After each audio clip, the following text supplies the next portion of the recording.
Today's daf is daf Chav Dalad, and we're up to the Mishnah Chav Gimel and Beis on the bottom of the page. Then again, Hakoide b'Torah. If you get an aliyah in the Torah, la yifches mishloisha psukim. You should not read less than the minimum is 3 psukim. We'll soon see why. Number one. Number two is la yikore lemeturgim and yesem pasach. The person who translates it, you shouldn't read to them more than one pasuk at a time. So they used to have a meturgiman.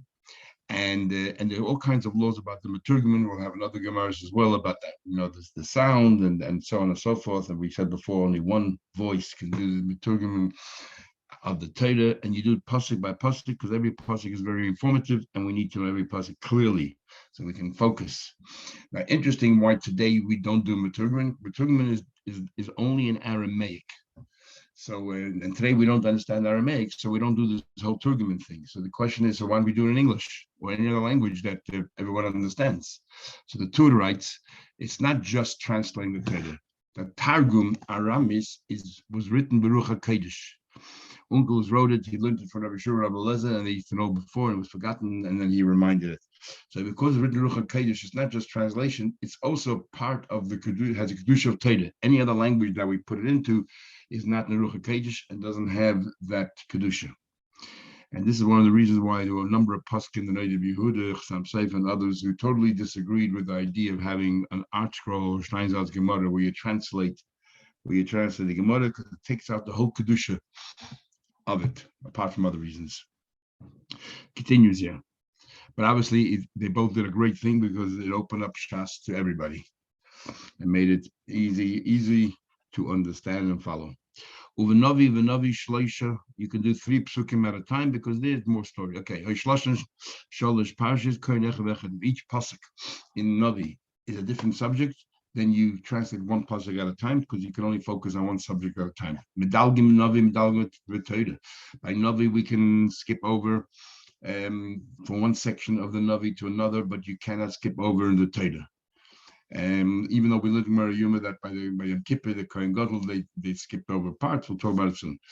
But and actually, we skip over parts by Vaychal. We do skip over little parts. We'll talk about it. How far can you skip? The time it takes the Meturgiman to keep on translating, you can roll the Torah. The moment he stops, you should be ready to continue reading. It says, why a minimum of 3 psukim? Corresponding to Tanakh. Yet by a Novi Gimel psukim, and then you say by a Novi, each pasuk is a separate subject. Where do you find something like that? So, for example, the Novi where it says Omar Hashem Chinam Nimkartim, one pasuk says Hashem said I sold you for nothing and money's not going to redeem you. The next pasuk says Hashem Elokim Mitzrayim Yorad Ami B'Rishayna, you went to Mitzrayim first to live there, and so on and so forth, different subject. And the third pasuk is V'atam Mali Poi Nu'um Hashem. What am I doing here? Says Hashem. My nation was taken away by others. So each pasuk has a different theme, and yet they're all part of the same Navi. So the target must be one pasuk at a time. Medalgin ben Navi ve'ein medalgin b'Torah.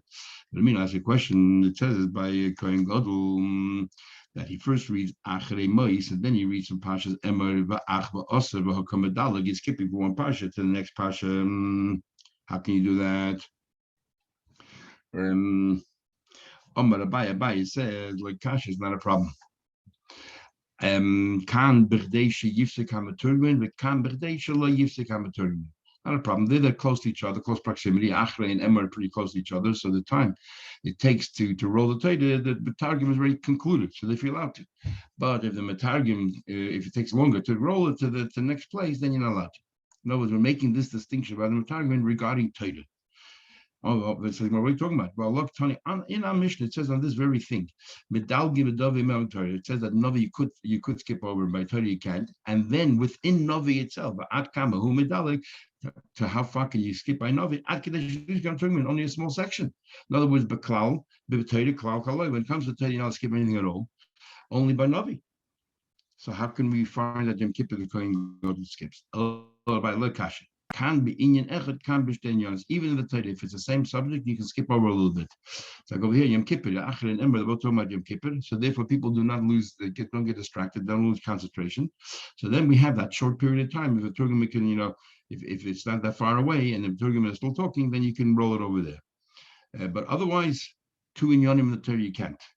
But in a Navi, within the same Navi, even two inyanim you can skip over. You can roll over, as long as it's not longer than what it takes the Turguman to translate the pasuk you just read. But Tanya, we learned medallion b'Torah. What time we learned to support this? Medallion b'Torah. You're allowed to skip the Torah if it's one subject. B'Navi b'Shnei and by a Navi, two inyanim. Sorry, I just realized I wasn't on. And by Navi, in two subjects, you can skip over. But as long as it's within the same Navi and it's not that far away. It's not longer than the time it takes the Turguman to translate. Tanya either win another Braisa. Ain medalgim and Navi, even though we allow you to, within a Navi, to skip a few prokim, but not to go from one Navi to the next Navi. But the Navim of the 12 Navim there, which is really one Tanakh and it's all very short. The Dalig you can skip over from one to the next. You don't go backwards from the end of the Sefer to the beginning of the Sefer. We also read that the Kohen Gadol, we learned over there, the Kohen Gadol shouldn't say parts by heart, and he would say more than what I told you is written in this book, and so on. So interesting, the Ran here gives a very interesting explanation why. I didn't see anywhere else. Why dvorim should be ksab things which are given us in the Torah, you're not allowed to say by heart, and dvorim should things to us given us by heart. Like Margittin, you're not allowed to say. You're not allowed to read it inside. Till Rebbe and Tamura there had to get special permission and so on. What's the logic? So he says a very interesting logic. He says that part of the Torah is the way it's written. If there's an extra vav, missing a yud, not a yud. So the chasa and the yatir is very, very important. That is why the Torah cannot be read by heart, because then you're missing out on all these other nuances that's in the Torah. So they must be read, the written word. When it comes to the Torah Shabbat Peh, the main thing of Torah Shabbat Peh is not so much the words as understanding what the words mean. And therefore, if you don't have a sefer to read from, you need a teacher. And if you need a teacher, the teacher is going to explain to you not just the types of the words, but actually what the words mean. If you are going to be able to read Torah Shabbat Peh inside, then you don't need a teacher, and then you might make mistakes in understanding what you're learning.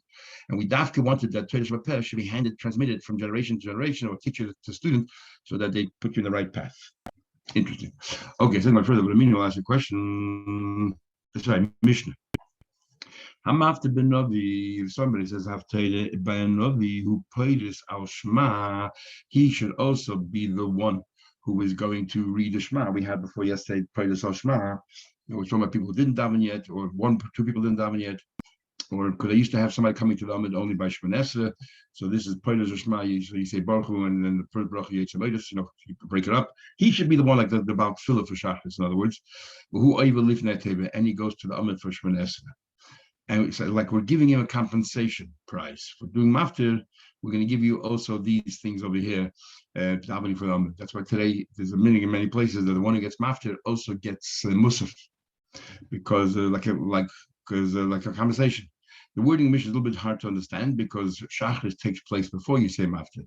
It's as if to say, if we know that this person is going to get maftir, we always supposed to prepare the person, tell them you're getting maftir. We already give them shachris. We'll soon see in the Gemara why. Who knows as kappa he also duchen? Any coin has to duchen, but I guess he starts first or he leads. If this person was a child who cannot daven for the Amid, and his father or his teacher, they'll be the ones davening for the Amid on his behalf. Cotton koide betoida child betoida umetagim, he definitely can be metagim. I will ain't poida sashma. You cannot go to the Amid and do shma kedusha, but ain't oil with neteva, no kedusha nesa.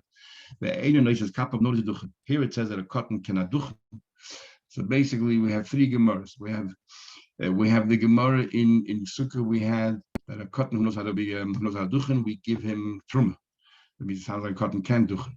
Then we have the gemara where it says in Soita that even a bar mitzvah boy. Here in the Mishnah says a cotton can't, but a bar mitzvah boy can.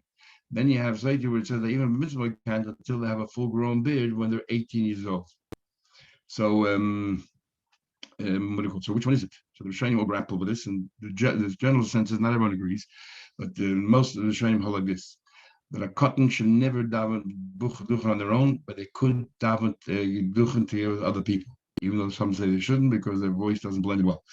They can daven with other. They can duchen bichas kohanim together with other kohanim. Over by mitzvah can duchen on their own, but only on a temporary basis. Cannot be the permanent person's duchen. They have to be 18 years old. In fact, the exact same laws apply to a shlich tzibur davening for the Amud. That even though a mitzvah boy can daven for the Amud, but we don't want a mitzvah boy to be a chazan because it's not covered a tzibur until they're 18 years old minimum. Unless the shulchan goes out of the way, they have no choice, someone else available, or he's only a fill-in, temporary thing. But otherwise, we cannot have a permanent chazan under 18 years old because it's not covered a tzibur. And the Bach adds and broke down in the halacha, but the tzibur cannot be meichel. They can't say, "Oh, we don't mind if a 15-year-old cannot be meichel." However, today, whoever davens on, we're more than happy to give them encourage them that they should daven as well. So the other ulterior motives today, good ones. Now, then it says here, poichich. Now this is interesting. What exactly is a poichich? I'll tell you in a second. Poiris shma can daven for the amid. Say Shema, Targum can do the Targum. I will Ainu Koida B'Toida, cannot read the Toida because it's pasnished. The Ainu Oivelif Nedev, no can go to the Amid for Shmanesim. Now, what's a Peichach?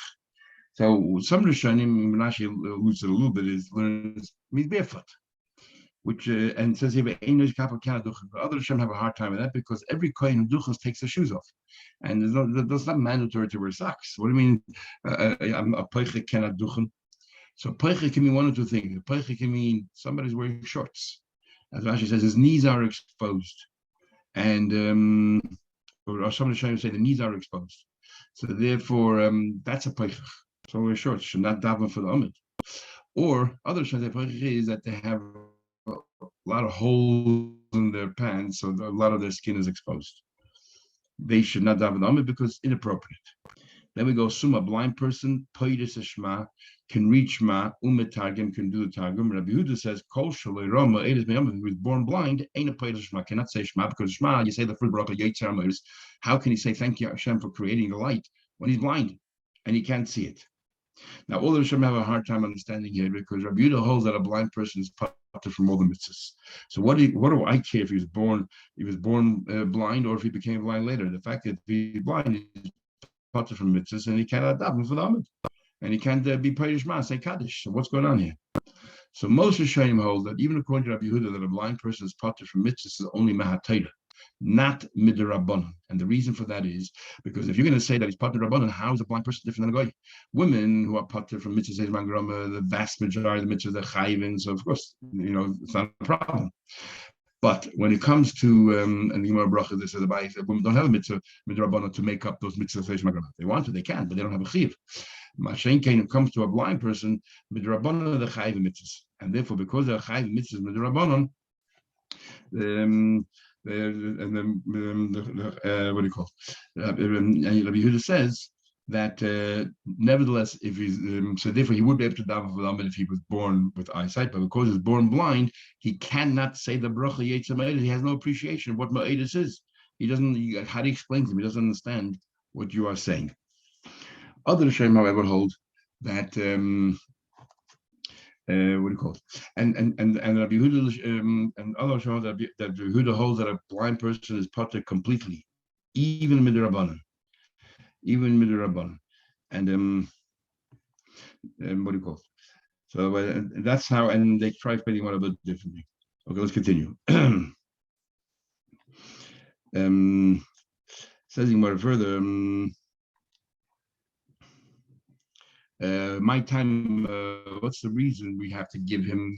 Why is it that somebody gets maftir also gets a compensation? A papa mission covered because of the covered, because this is interesting. Somehow or another, getting maftir is sort of a piece as I covered, is in a way like a bit insulting. If you didn't get a lean in the trader, you got something less, and therefore to make it up, we say, you know what, you down for the Amid. That's what it's like, a compensation. To avoid arguments. What do you mean? Why the guy say, why should I say mafta and you daven for the Amid? What do you mean? My benai, ika benai the ab begin. In other words, why would he argue? Because it seems the Chazon used to get paid. The Bat Tefillah got paid, and he said, "Oh, I did hard work. I had to prepare for the Haftarah. You don't have to prepare. I prepared the Haftarah, and I got nothing. I didn't get a grosh. And here you daven for the Amid, you got paid. Avoid, it will cause all kinds of machlekes and say, you know what? You can daven for the Amid. And the difference is, so if the reason is because covered, who cares? You get paid, you don't get paid. It's not covered, the Haftarah. But if the reason is because of what do you call it? To avoid machlekes, then if there's no payment, there's no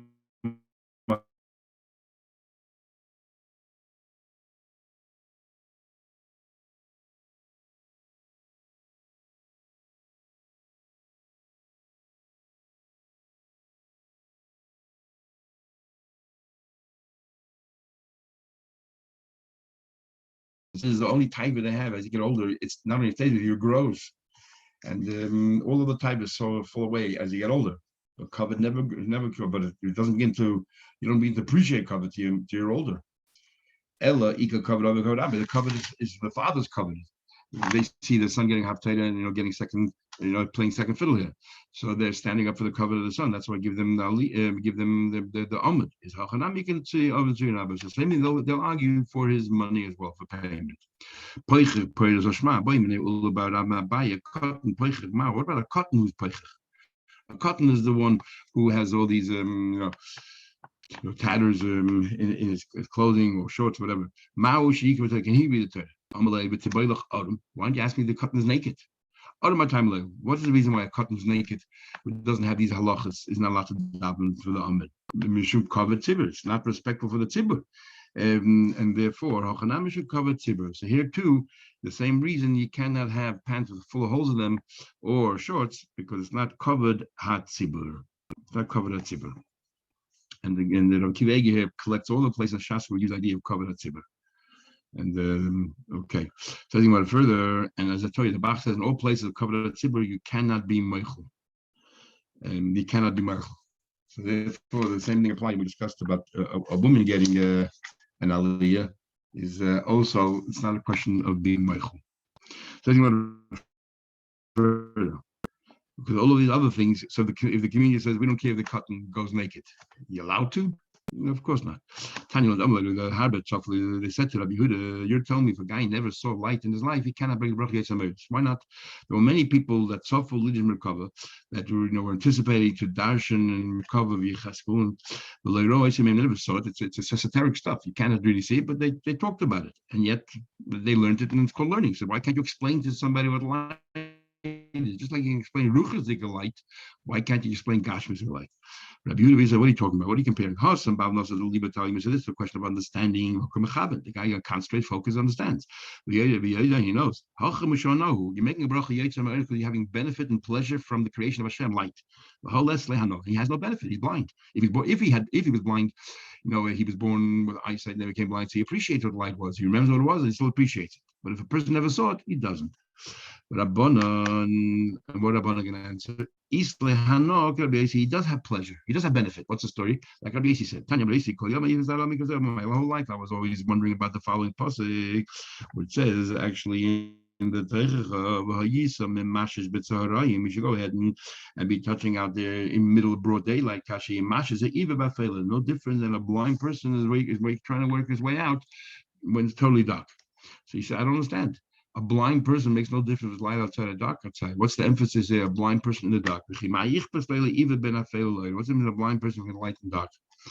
Once it happened, once it was pitch black, but and I saw a blind person. He was also walking. He had a torch in his hand. This torch, what do you have in your hand for? Even though I can't see, as long as the torch is in my hand, people see me. People see me. They save me from all these pitfalls and different kinds of thorns. So they also benefit from the light. That they benefit from the light. These are Yerushalmi. That's in the beginning of Psachim, which Tesis brings over there. That during the day in a cave, which is pitch black, it's still not as dark as at night, and that's what it talks about whether you can go ahead and use a candle during the day, because somehow or another, when the sun is out there, even when it's pitch black, it's different than at night when there's no sun at all. So the same would be by a blind person during the day and a blind person at night. A blind person is like in a tunnel, can't see anything, but it's still different between day and night, maybe. But anyway, the Gemara says he has direct benefit because other people can see him. Okay, it says further talking about duchening koyin sheyesh biyad of mumin. If a koyin has any kinds of defects on his hand, layisa's kapov should not duchen. Why shouldn't he duchen? So the two Rashi says he shouldn't duchen because since his hands, he separates his fingers and he stretches them out. If he has a mum, people will look at his hands. And the Gemara Saita says that the Shechina is resting on his hands. Or Gemara Chagiga says that if somebody looks at the koyinim while they're duchening, he becomes blind. Because the Shechina is resting on the hands, and this is going to attract people's attention. That's what Rashi says. Most of them have a problem with that because the Gemara is talking about bichas konim in the Beis Hamikdash, not in a shul. So they say the reason is simple is to be a distraction and you won't concentrate on the brachas. Even if your hands are colored blue, I'm just talking about anything which is strange. You shouldn't do them because people will be distracted. These laws do not apply today because today the meaning is that the talus covers the hands of the kohen, so nobody can see anyway. So it doesn't matter. Or because of the other reason the Gemara will see in a minute. It says in Gemara, we learn only the exposed parts of the face and the hands and the feet. The feet also because they didn't wear shoes or socks, so therefore they're exposed and people can see them. I'm going to be sure, but lady yoda boy is if you have, let's say, polka dotted hands or you have white leprosy in your hands. Different opinions how to learn shot. Yisas kappa should not duchen. Tanya Lamalchi Yoda Bohakni is Layis Kappa Vishun Duchen Akumas Akushas. If your fingers are crooked to the right, backwards, Akushas, or according to the Ran, Akushas means your fingers, you cannot separate your fingers. Layisas Kappa, they're like stuck together, you should not Duchen. Aber Bazabasi said, if you come from Haifa or Beishan, you come from Beishan, Layisas Kappa, you should not Duchen. Why not? We'll see in a minute. Tanya Lamalchi learned, anybody in that table, Anshe Beishan, Anshe Beis Haifa, Lay Anshe Tivani, why? Mipnesha Koidin La Alfin Ayinin, La Ayin Alfin. An ayin is stronger than an aleph, and they cannot. Well, none of us can do today, but they, unless you're a tamen or something, they cannot distinguish between an aleph and an ayin, and therefore you're not hearing. And what's wrong with that? So one of the brachas is Yer Hashem Panav with an aleph. Hashem should illuminate, radiate His face, but Yoy with an ayin means it should arouse, and Panav can also mean anger. So if you arouse His anger, so therefore you can misinterpret the pasuk altogether. They shouldn't daven. So the Gemara tells a story. Rav Shimon by Rebbe. Reb Chia once taunted Rebbe's son, Reb Shimon. He said, if you would have been a Levi, Pasal Atam min aduchen. If you would have been a Levi, there's no way that you could have duchened. The Avikai have a very thick voice, not very pleasant, and therefore you shouldn't be duchening. And Levim had to have a very nice, so you wouldn't be able to sing. Levim have to have a nice voice. You don't have a nice voice, so you couldn't be singing. And you couldn't be on the platform singing all those songs. So he went and told his father what Abchia said to him. Your retort should be, tell him, when you come to the pasuk, Eitel, and Abchia had a problem. He couldn't say a ches. By him, a ches was a hey. So he said, like the Western nations, they can't say ches. He said, when you reach the word Eitel, v'chikisi la Hashem, I was waiting for Hashem, who was hiding, you're going to say, hikisi, I've smitten, I've hit. Well, you make fun of me, I make fun of you. And yet Taisus asked a question, so how can we have the Gemara, we'll have also in Babatzia, that Rav Chia davened for the Amid, and he saved the people and everything else, and that you had to come down and stop him because it's Mechai Mesim, who would have been Mechai Ola Mesim, such a big tzaddik. How can Rebbe send him to the Amid if he can't say a ches? So Taisus says that Chia could have said a ches if he worked very, very hard at it. So obviously by the Amid, he would work very hard at it. But otherwise, Stamala, he couldn't. And that's why he was appointed to David. Amar Ravuna said, but today it says in Halacha that everyone in that town can't say a lamed or a ches, so the thing that's not a problem. But if everyone pronounces a ches, and this person does not, it's not a good idea. He shouldn't always be down for them. Amar Ravuna said, Zavlgan, somebody is very teary-eyed, constantly cries, Lo Yisas Kappa shouldn't duchen. Again, because it attracts attention. So the Gemara, there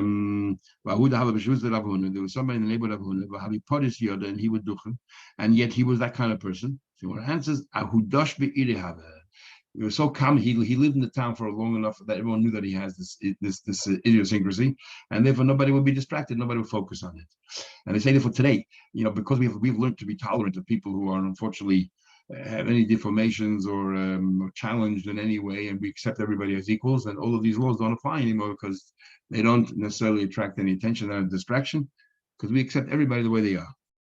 Tanya, if he's there long enough, we'll soon see what that means. 30 days, mutter is permitted. If someone is blind on one eye, he says kappa shouldn't duchen. Says the Gemara again, because that people will be looking at that. And he was blind on one eye and he duchen.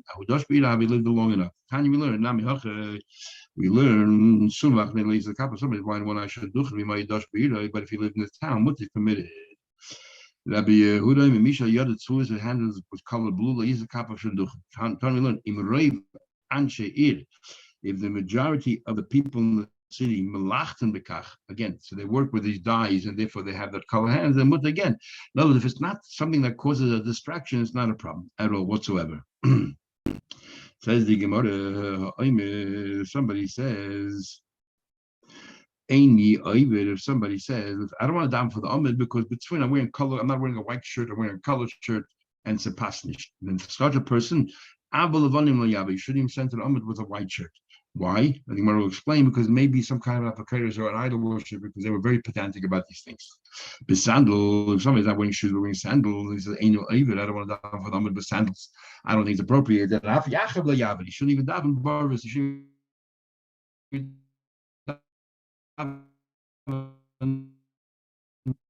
barefoot because again, following tefillah, if he's a person normal, if he doesn't make that kind of comment, he could. Somebody makes it feeling round, sakana, two things. The aim of mitzvah is no mitzvah because mitzvah tefillin have to be square, and second thing is sakana because he can bang his head against the wall and penetrate his head. Nosna mitzvah, you place it on his forehead. No, they took it very literally between your eyes. Al pas yoda, al yodecha means on your palm. That is not, you're not a total apokores, but you're on the path of an apokores. You're taking the Torah literally. Tzipin zav, if you coat it with gold, and nosna base unkelishalei, place it on his sleeve. You put it in the right place, but on his sleeve. No, what you say the Torah is of and you don't take the Torah literally al yodcha. It should be only to you. That's why tefillin sheyad is on our arm under our shirt. Jacket, so it's covered, it's private. Tefillin shiraish is exposed. So the problem is he's not taking the Torah literally. He should, in this case, he should take the Torah literally. It should be yours, and he's not following. So like that. So the Ran says, or the other say an interesting thing here. It doesn't say because it's chatzitza. It says here the problem is that you the Torah and you're putting on your sleeve. So they say that but more than that, they say that if tefillin shiraish is on top of your yarmulke, not directly on your head or on top of your hat. That you should be the evidence, you should be yaitze because tefillin, in fact, have to be exposed. It says rogue and we're talking about that's the elu tefillin shebereish. So they say that you're allowed to have your tefillin sitting on top of you. You know, we're very makbid, it shouldn't be chatzitza and so on. That's what they say. Okay. Says the Gemara, my time, what's the reason? Chashin, we are worried. Shema minus is so pedantic, worried about the color shirt he's wearing, the kind of shoes he's wearing. Then it sounds like he's following the idol worshippers who are also very particular about these particular things. I said philosophy agula sakana it's a lame betanil we learned this already. So the Mishnah is trying to tell you it has to be square. We learned that already. Didn't we learn? Tefillin muraboy, Allah that tefillin have to be square. Rama said that it has to be in the stitches. You have to make sure it's not too tight because then it crumbs up. It has to be exactly a square. And also the rules of a diagonal should be that 1 and 2/5. So no, it has to be exactly all of a square. So what's our Mishnah adding? If it's round, ein b'mitzvah. I'm gonna papa must listen to avida ke am goizer. That's talking about if it's round. Am is talking about not round, that it's the ends like oval shaped or like a nut. It's like a nut and everything else. But the brayso we can learn means not that it actually has to be square, just it shouldn't be totally round. What about if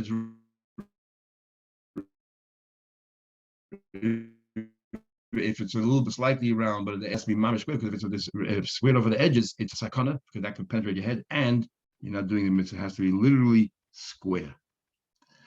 Okay, we'll stop over here. I'll continue tomorrow in Mitzvah Hashem.